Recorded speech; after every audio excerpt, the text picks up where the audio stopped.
What's up, everybody? Mixer Madness, Brett Mix here for a WCW pay-per-view review.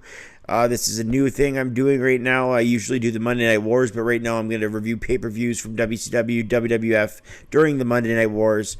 And yeah, you'll get the odd pay-per-view review. So let's do Hog Wild 1996 today.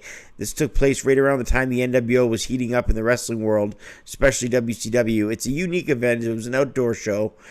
I'm going to do my 5-star rating grade system for this pay-per-view. And as always, go over the show in under 10 minutes like my Monday Night War reviews that I do. I appreciate everyone who is subscribed and following along to these reviews. So let's get Hog Wild 1996 started. August 10th, 96 from Sturgis, South Dakota, the bike rally. The attendance was 5,000 and the buy rate was pretty good, 220,000. Hog Wild 1996, the event will be changed to Road Wild in future years. This was on a Saturday night, and they had 8 matches, dark matches, before the pay-per-view went on. It was on TBS as a lead-in, and then they did the pay-per-view on a rare Saturday night. The commentators were Bobby the Brain Heenan, Tony Schiavone, Dusty Rhodes, and Mike Tenay. The event took place on, as I said, Saturday, and then the opener for the Cruiserweight title, like they did a lot of pay-per-view openers for the Cruiserweight title back in that time frame. We open it up with Rey Mysterio Jr. versus Ultimo Dragon. Ultimo Dragon's WCW pay-per-view debut. The crowd was jacked, and both guys hooked up. Mysterio caught with an early armbar shot by Ultimo Dragon into the ropes. He worked on his arm, and then Rey Mysterio went to work on Ultimo Dragon's legs. Both men's conditioning was on par with each other. A lot of quick variations, a lot of big high spots. It kept a quick pace. A running powerbomb by Ultimo Dragon, who set up Mysterio for a figure 4 in the center of the ring, many from the ropes. Leverage was extremely important in this back and forth contest. A Reno Romero upside down surfboard maneuver by Dragon, who is making his pay-per-view debut for WCW, as I mentioned. A springboard dropkick followed by a springboard plancha off the top from Rey to the floor, and the floor was outside of the apron. It went all the way to the dirt floor, 10 to 15 feet down. A Hurricane Run off the top by Mysterio helps him retain the gold at 11:35. So Mysterio defeats Ultimo Dragon. Great opener. I gave it 3 stars and a quarter. And Mysterio, like I said, with that inverted Frankensteiner coming into a Hurricane Run off the top rope, did Ultimo Dragon in, and I gave it 3 stars and a quarter. To open this pay-per-view, Hog Wild. Scott Norton then took on Ice Train, so now we go into a big man singles match where there'll be a bunch of brawling, and they two clobbered the hell out of each other in this match. It was only a 5-minute match. Norton drove Ice Train into the mat. Norton holds on to the injured shoulder of Ice Train with a shoulder lock at center of the ring and won by submission at 5:05. I gave the match a star. Probably the only subpar match of the night. So it's actually a really good pay-per-view. Medusa took on Bull Nakano with Sonny Ono. Bull Nakano, who recently passed away, takes on Medusa here. Medusa rode out on a motorcycle herself. She's quite the tomboy. I remember seeing this documentary about her. She's definitely no stranger to 2 wheels, 4 wheels, all that good outside stuff.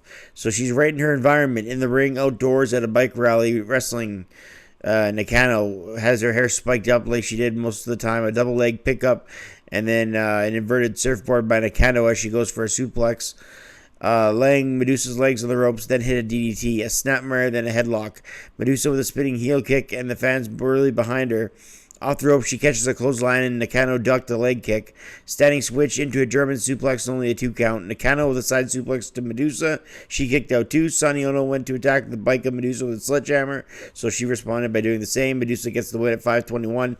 The finish was a little bit all over the place. The action was pretty good in this match. I gave it a star and 3/4. Next up, we had a lengthy match that had 2 overtime periods with Chris Benoit, who had Women and Elizabeth in his corner, taking on Dean Malenko, the man of 1,000 holds. Now, this is a long match between the 2 of the all-time greats. Technical wrestling, mat wrestling, these 2 guys had it all. The agility, the selling, the work rate, and the chemistry. Back and forth they go, like the opener. Leverage was a huge momentum gainer in this match. Benoit's snap suplex always looks so good. Chris with a flying headbutt hurt himself in the process. Malenko slingshot out of a corner, tried the Texas Cloverleaf, but Benoit blocked it.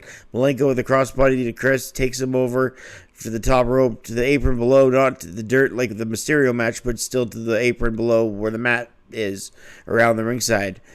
While the match went back and forth, Malenko held most of the momentum in the first half while Benoit controlled the second half.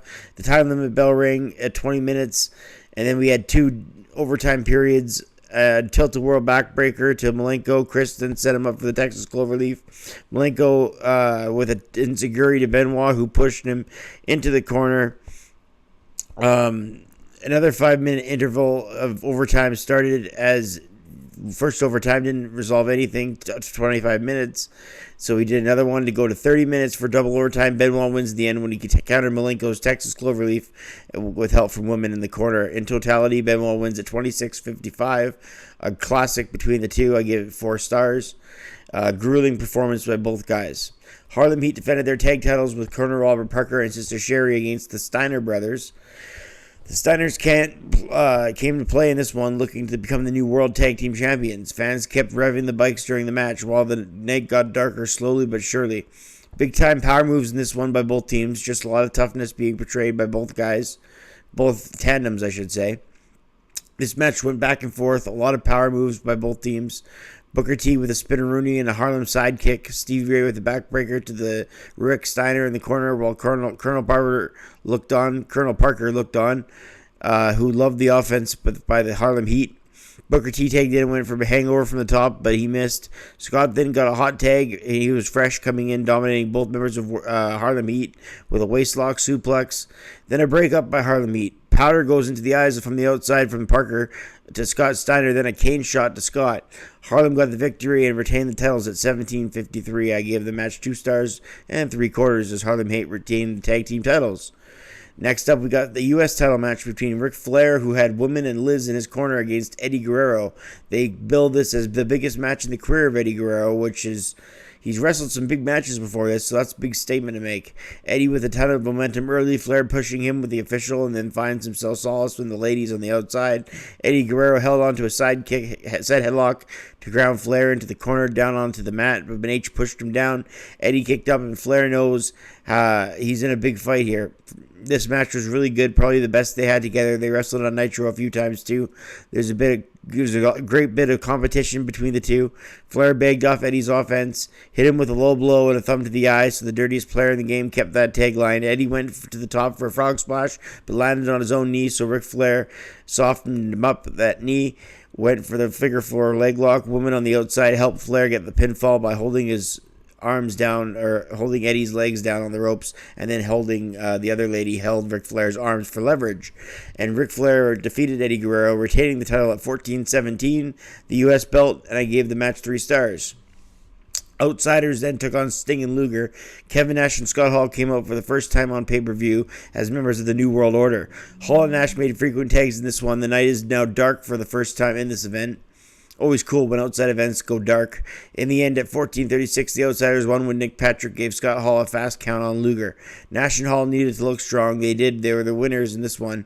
Sting would eventually go into semi-retirement after this as he became the Crow, and Luger barely ever lost on Nitro, so those two could afford a loss. And it was all about making the NWO look bigger and better. 2 stars and a quarter for that one. And we get to the main event where the Giant defends the world title with Jimmy Hart against Hollywood Hogan for the World Championship. Hollywood Hogan comes to the ring for the first time on pay-per-view as a heel in WCW, and the Giant, they circle around one another. Every time Giant hit a move, he would roll out of the ring, Hollywood Hogan would, and Schiavone on commentary buries Hogan.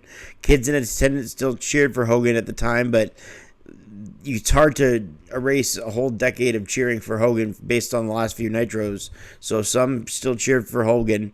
After the Giant hooked up on Hollywood, Hall and Nash came out on the chokeslam to Hall. Nash with the megaphone is booted away by the Giant. 15-minute match here. The Giant then get hit from behind by Hollywood Hogan with the world title. The ref didn't see it, and Hogan covered him for the pinfall at 14:56. And Hollywood Hulk Hogan is now the new World Heavyweight Champion. I rated Hog Wild a 7 out of 10. This pay-per-view overall had a lot of quality matches. Nothing really was bad on the show outside maybe Ice Train and Norton. Even the main event wasn't quality wrestling, of course, but it was still neat to tell a story.